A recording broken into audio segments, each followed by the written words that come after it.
खाखसै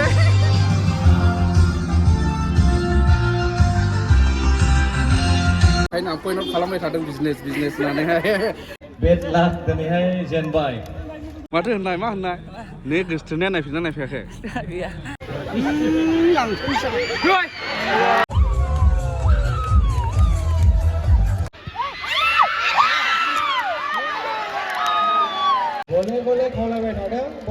खुलुमबाय लोगोफोर भिडिअखौ जागायबाय अब्ला दाखालि नोंथांमोननो मिथिहोनाय जे भिडिअ 27 अक्ट'बर दिनैहाय 27 अक्ट'बर दिनैहाय मालिविटा शाइनिं स्टार क्लाबनि जेनाखि फुटबल टुर्नामेन्ट बियो दिनै जागायसिगोन नै बावैसोनि उनाव नैबे गेटनिफ्राय जागायबाय भिडिअखौहाय दा गोबां मानसिफोर फैगासिनो दं गोजाननि खाथिनि दा आंनि बेकग्राउन्डआवबो नुबाय बिराद मानसि बिहिर हाबगासिनो दं टिकेट दानगासिनो फैगासिनो दं मानसिफ्राबो गारिफ्राबो बुंजोबबाय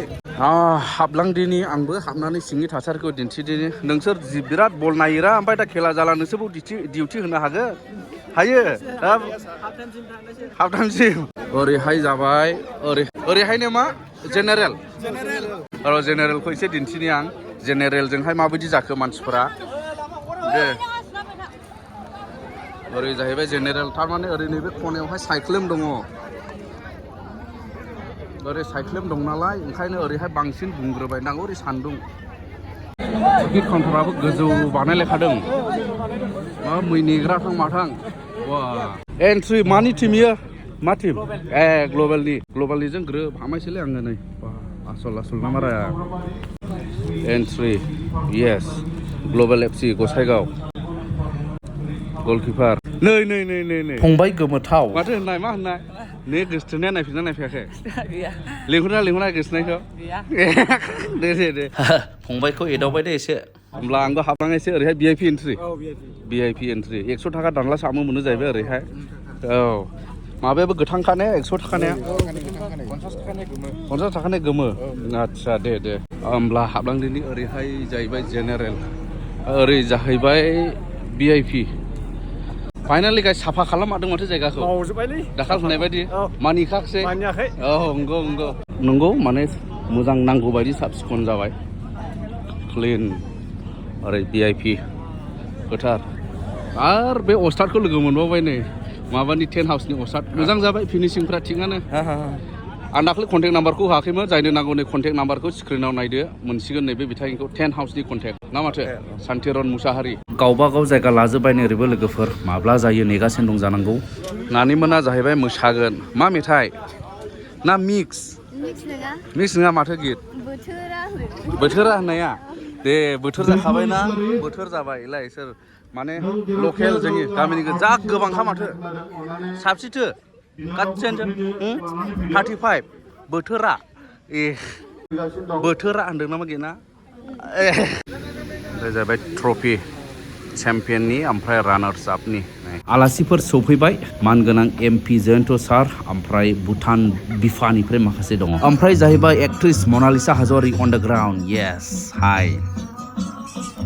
ओमफ्राय उनाव जाहैबाय बे बोथोरा होननायनि मोसाग्रा बिनानावफोर बिसोरबो उनाव दाफासे बिराद गोबां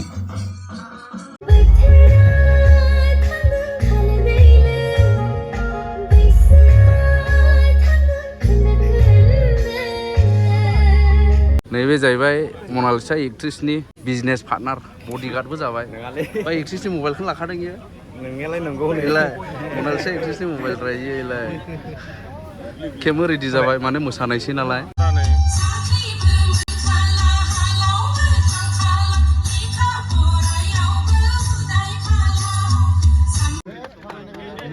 दानिया प्लेयारफोरखौ नायदो लोगोफोर नै बिसोर जाहैबाय सिनाइटि एफसिनि बिथाङा एसे गोजाननि प्लेयारफोर लाबोदों माखासे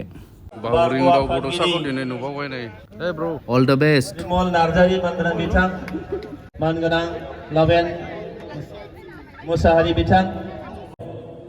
बिथांमोननि खानाय गोलाव सोरनिबा खानाय गैया नै गासैबो प्लेयार्सफोर आरो दिनैनि खेलाखौ सामलायनो लानाय मानगोनां रेफारि नोंथांमोन ओमफ्राय ओरैनो जाहैबाय ग्लबेल एफसि लाइनआप नै लोगोफोर हामलायनायजों लोगोसेयैनो दिनैनि बे बेलासि बुब्लिनि गोजोन हामलायनायखौ होबाय जेरै हलिचरन नार्जारिमोन बादि बिथाङा दिनैहाय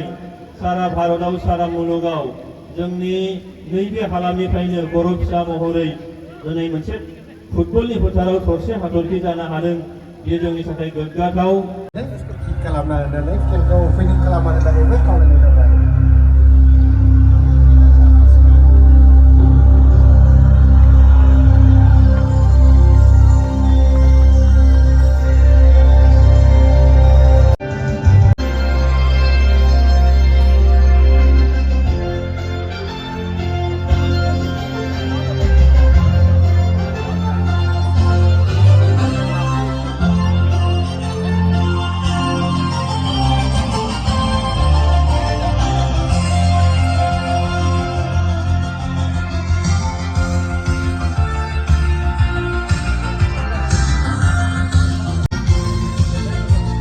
आखाइ सौनायखौ खेबनि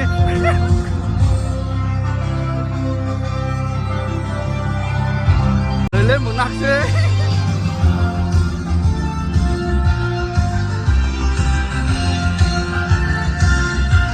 मोनबाय टीम ऑल द बेस्ट ओमफ्राय लोगोफोर गेमा जागायनायनि सिगां आङो मोनसे खोथा बुंनि सोरबा बुंहरदोंमोन जे भिडिअखौहाय खेलाखौ फुल भिडिअ लाबो होननानै खिन्थु सरि दे लोगोफोर आं फुल भिडिअ लाबोनो हानाय नङा भिडिअआ बिराद लाउद्राय जायो ओमफ्राय खेबबाय थानोबो एसे उसुबिदा जायो नालाय स' एनिवे जा आं दिन्थिनो हायो बेखौनो नायदो लोगोफोर दे लेट्स गो जार्सि गाननाया जाहैबाय फुंनिफ्राय सिनायथिसिमावहा बिथांमोना दिनै गेलेनानै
सिनायथि एफसिआ गरसे सोजेनबाय लोगोफोर ओमफ्राय रंजानाय नायदो नों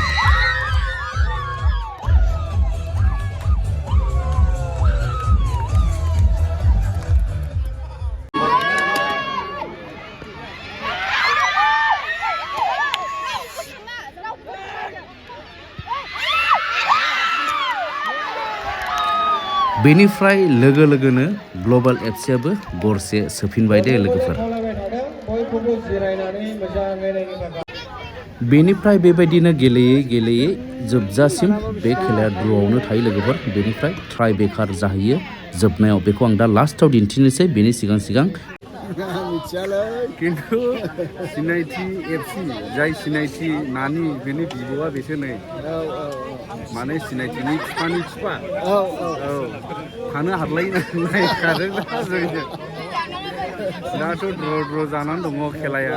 जों सानैजों बिराद गोसो होनानै नायगासिनो दङ बिदि आरो बे गोसोम गोसोमफ्राबा मैनि गोजाननि ना गोजाननि बाइकजों जाबाय जागासिनो दं इंडिया के बिना जी नहीं सकता इंडिया भूटान के बिना जी नहीं सकते हम लोग की तरफ से छोटा सा आज बांटने के लिए बिनानाव मनालिसाखौ लोगो हमनो फैबाय ओमफ्राय नै ओरैबायदि बेंखनजोबनानैसो दं नै सेलफि लानाय फट' लानाय माथो खालामनाय नैबे जाहैबाय सेक्रेटारि क्लाबनि सेक्रेटारि ओमफ्राय नोङो बेनो नामा नोङो बेनो ए हामा सोंग्रायाबो जाबाय आंलाय मा नोंहा दानफिन जाया जंखायदोंसो दे लोगोफोर जंखायदोंसो सिरियास लानाङा आमाय एक्ट्रिसा मोजां बेंगा लाबोदो थां लायदो एक्ट्रिसा बेंगा लेंबोदो बांद्राय जाबाय हनै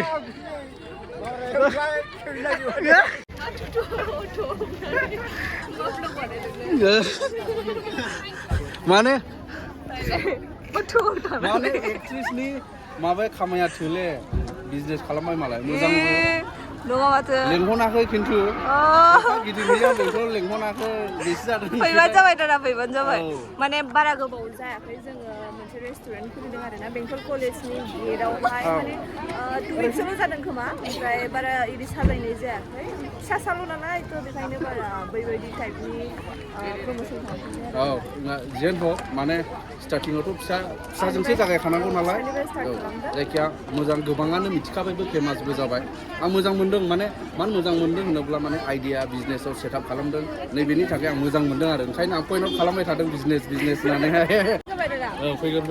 दे बेंटलावथ' फैबाय थाखायोआनो बेंटलाव थाङो खामानिया बेंटलाव जाबाय जोंनि बेंटल कलेजनि गेटआवनो आरो नुखाबायबो हाबैनो सान्स मोनथ'वाखै दे थेंक इउ दे गारिया नारदो दे गारिया एक्ट्रिसनि गारिखौ होथेबाय नै ओइ आमाय एक्ट्रिसा नोंनि आखायावलै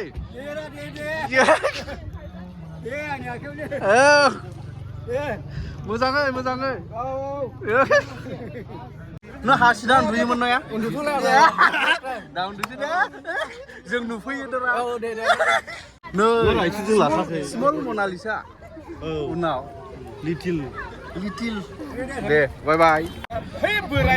जेरावबो सोरगिदिं नायगिदिंजोबखायो मालाबा खेबखांखाबाय आं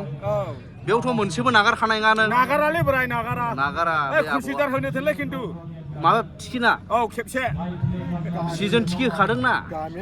जों मोनदाङाखैना मोनदाङाखै ने होमब्लाबोथ' मानिया माजों फैदों दिनै सालाफोर खिब्रुमा बायना होदों नङाब्ला साइकेलजों मावबोयो साइकेलजों मावबोखायो सिगांथ' दे बोराय दे जोबनायाव जों टाइ ब्रेकारखौ नायनानै लादिनि लोगोफोर सोर देरहायो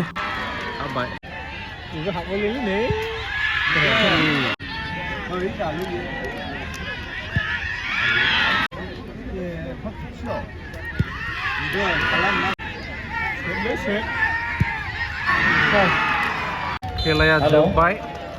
ओमफ्राय सिनायथि एफसिया टाइ ब्रेकाराव जेनबाय ओमफ्राय ग्लबेल एफसिया देरहाबाय जोंनि सिनायथि एफसिया बेड लाख दिनैहाय जेनबाय नैबे जाहैबाय देरहानाय टीम सिबिनां रायजो राजा नोंथांमोनखौ जोङो धन्यबाद होनो नांगोन जोंनि मालिभिटा साइनिं स्टारा नोंथांमोनखौ दिनैनि ओपनिं गेमाव बिदिनो आसा खालामदोंमोन नोंथांमोनखौ मोननो हास्थायनायाव जोङो गोबां